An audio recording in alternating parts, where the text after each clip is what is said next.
आज रामदीन फैक्ट्री से निकलते हुए बहुत उदास थे। जाते जाते बस यही सोच रहे थे कि अब कल से क्या होगा। अब तो हमारा फैक्ट्री में अंतिम दिन था, अब हमारी नौकरी भी छूट गई है, तो हमारा परिवार कैसे चलेगा। ऐसे सोचते सोचते घर आ गया। घर पहुंचते ही उन्होंने आवाज़ दिया, मुन्नी, ओ मुन्नी, क्या कर रही है, पानी ला। बैसाखियों के सहारे एक हाथ में गिलास लिए मुन्नी बाहर आती है। माँ का सहारा बहुत पहले ही छूट चुका था। माँ इस दुनिया से जा चुकी थी। 8 साल की बच्ची बैसाखियों के सहारे अपना खुद का ध्यान रख रही थी। रामदीन काका अंदर गए। सुबह जो खाना बना कर गए थे वही उसी में से उन्होंने निकाल कर खाया। मुन्नी को पूछा, मुन्नी, तेरे लिए जो खाना रख के गया था तू खाई? मुन्नी सिर हिलाते हुए जवाब दी। और सुबह फिर रामदीन अपने उसी टाइम में अपनी नौकरी पर निकल गए जिस टाइम पर वो जाया करते थे। उन्होंने अपनी बेटी को नहीं बताया कि हमारी नौकरी छूट गई है, नहीं तो वो 8 साल की बच्ची, उस पर असर पड़ता कि हमारे पापा की नौकरी छूट गई है तो हमारा घर कैसे चलेगा। उम्र में बहुत कम थी बच्ची, लेकिन दिमाग से बहुत ज़्यादा समझदार थी। शाम को जब रामदीन का वापस आए तो उनके हाथों में जलेबियाँ नहीं थी। घर आते ही उन्होंने कहा, मुन्नी, आज तो मैं तेरे लिए जलेबी लाना भूल गया। तभी मुन्नी बोली, ठीक है पापा, कल ले लेना। रामदीन बोले, नहीं मुन्नी, अभी तो 2-3 दिन में तेरे लिए जलेबी नहीं लेके आ पाऊंगा। ऐसा करते हैं कि जब दिवाली का बोनस मिलेगा उस टाइम पर मैं तेरे लिए अच्छी सी फ्रॉक लाऊंगा और बहुत सारी जलेबियाँ लाऊंगा, पटाखे लाऊंगा।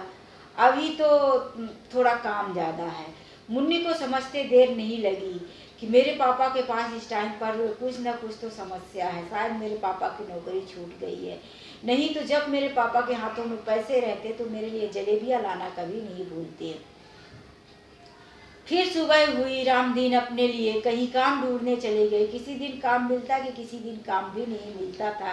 पूरा दिन भटकने के बाद 2-4 आने का काम हो जाता था कि उसी से किसी तरह से घर चल पाता था। आज तो रामदीन को काम भी नहीं मिला। घर वापस आए, आकर उदास चेहरा लेकर बैठ गए। मुन्नी बोली, पापा खाना खा लो।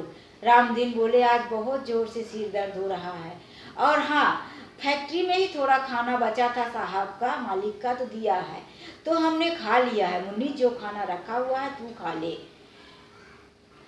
लाख बोलने के बाद मुन्नी ने खाना खा लिया, लेकिन मुन्नी समझ रही थी कि कोई पापा को खाना खिलाने वाला नहीं है। मेरे पापा को आज पैसे नहीं मिले, इसीलिए पापा भूखे सो गए। दूसरे दिन फिर रामदीन सुबह ही काम की तलाश में निकल गए। आज दीपावली था। मुन्नी ने देखा कि सबके घर में तरह तरह की रंगोलियां सजाई जा रही, लाइट तैयार की जा रही है। सबके घर में दिए, पटाखे, बच्चों ने सुबह से ही नए नए कपड़े पहन रखे थे।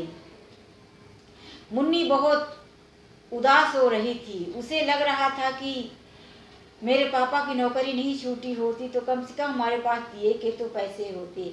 यही सोचती हुई मुन्नी लक्ष्मी जी के मंदिर में जाकर कहती है कि हे माँ, मेरे हाथ में दिए नहीं है, मेरे हाथ में तेरे चढ़ाने के लिए फूल माला नहीं है। माँ, मैं एक अपाहिज लड़की हूँ। तुमने मेरी माँ को तो मुझसे बहुत पहले ही छीन लिया। अब एक मेरे पापा हैं जो दिन रात मेहनत करके हमारे लिए खुशियाँ लाते हैं, 2 रोटी लाते हैं, तो तू हमारे पापा की नौकरी भी छीन ली। माँ, इतना तकलीफ क्यों दे रही है? क्या दिवाली के दिन आज ऐसे ही हमारा जाएगा? क्या हम तेरे लिए दिया भी नहीं जला सकते?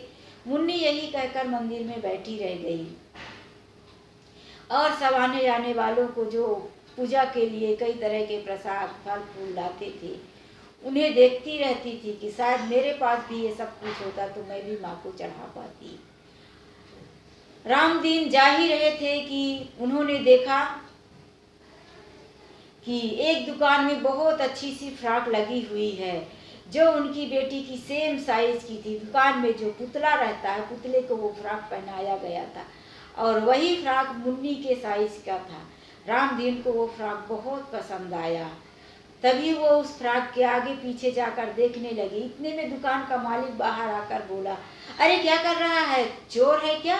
चोरी करेगा क्या? कपड़े चुरा के ले जाएगा? दूर चल, दूर चल, गंदे हो जाएंगे, उसमें हाथ मत लगाना।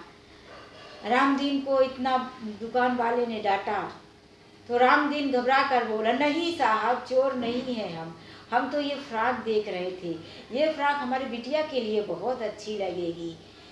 तब सेठ बोला कि ये फ्रॉक बहुत महंगी है, तेरे औकात से बाहर की है, तू नहीं ले पाएगा, चल चल कहीं और जा। रामदीन सोचता गया कि आज अगर कहीं काम मिल जाता तो ये फ्रॉक जाते जाते मैं अपनी मुन्नी के लिए ले लेता। हे भगवान, मुझे आज कहीं काम मिल जाए और इतना पैसा मिल जाए कि मैं ये फ्रॉक अपने मुन्नी के लिए लेके जाऊं, बहुत खुश हो जाएगी बिटिया ये फ्रॉक पहन के।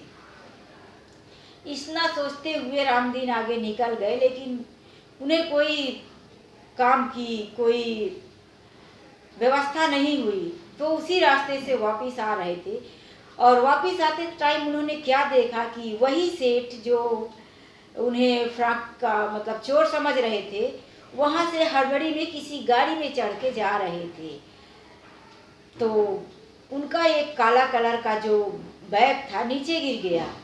रामदीन ने देखा कि सेठ का बैग नीचे गिर गया है, तो वो बैग उठाए और कुछ दूर तक गाड़ी के पीछे दौड़े, लेकिन उनकी जो जीप थी, जो गाड़ी थी, आगे निकल गई और रामदीन के बहुत आवाज़ देने के बाद भी वो सेठ आवाज़ नहीं सुन पाए। फिर भी रामदीन ने हार नहीं माना, किसी तरीके से उस गाड़ी का पीछा किया और देखे कि वो गाड़ी किसी हॉस्पिटल के पास जाकर रुकी। और जब वो वहाँ पहुँचे तो वो देखते हैं कि उनके साथ एक औरत भी खड़ी है और दोनों रो रहे थे, वो औरत भी रो रही थी और सेठ भी। रामदीन वहाँ जाकर बोले, सेठ जी आप इस बैग के लिए रो रहे हो ना? ये बैग मिल गया सेठ जी, ये बैग है, मैंने इसमें देखा कि पैसे, मैंने इसका कोई चोरी नहीं किया सेठ जी, जब आप जा रहे थे तभी ये बैग गिर गया था, अब आप ये बैग ले लो। तब सेठ जी की पत्नी बोली, नहीं, हम इस बैग के लिए तो नहीं रो रहे, हमारे बेटे का एक्सीडेंट हो गया है जो इसी हॉस्पिटल में एडमिट है और बहुत बुरी तरह से उसको चोट आई है, डॉक्टर खून के लिए बोल रहे हैं। हमने जिस इंसान को, जिस आदमी को खून देने के लिए बुलाया था तो उसे ये पैसे देने थे और ये बैग हड़बड़ी में वहीं गिर गया जो तुम्हें मिला है।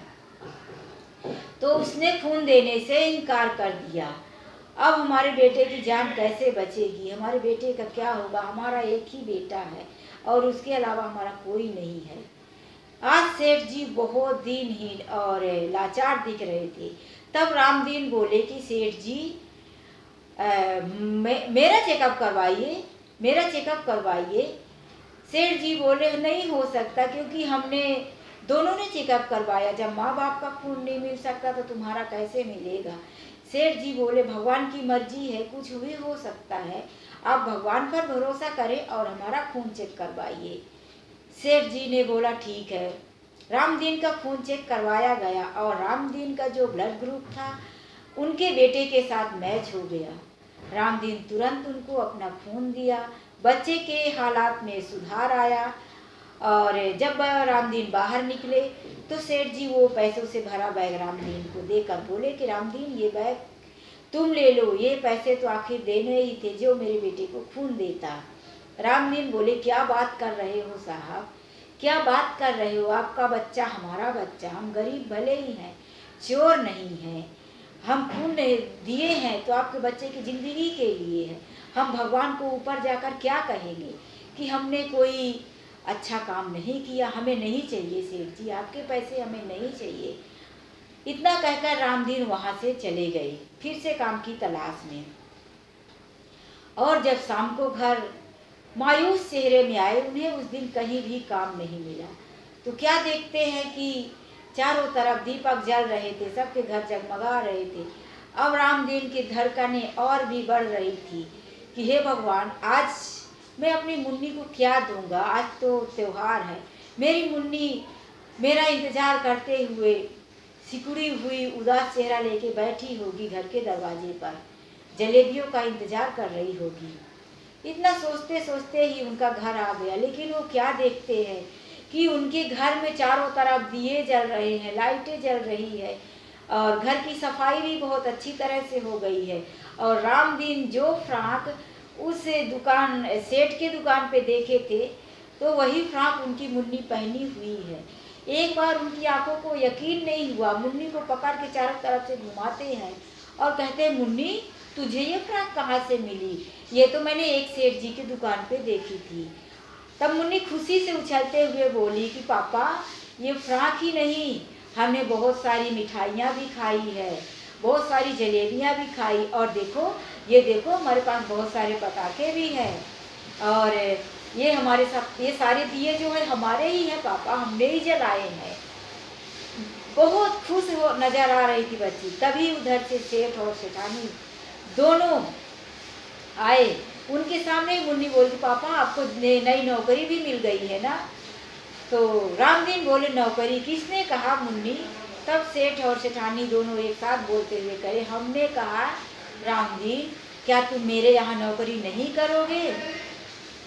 रामदीन बोला, क्यों नहीं साहब, हमें काम की ज़रूरत है, हम बड़ी ईमानदारी के साथ आपका काम करेंगे और आपका ये एहसान हम कभी नहीं भूलेंगे जो आपने आज हमारे साथ किया है।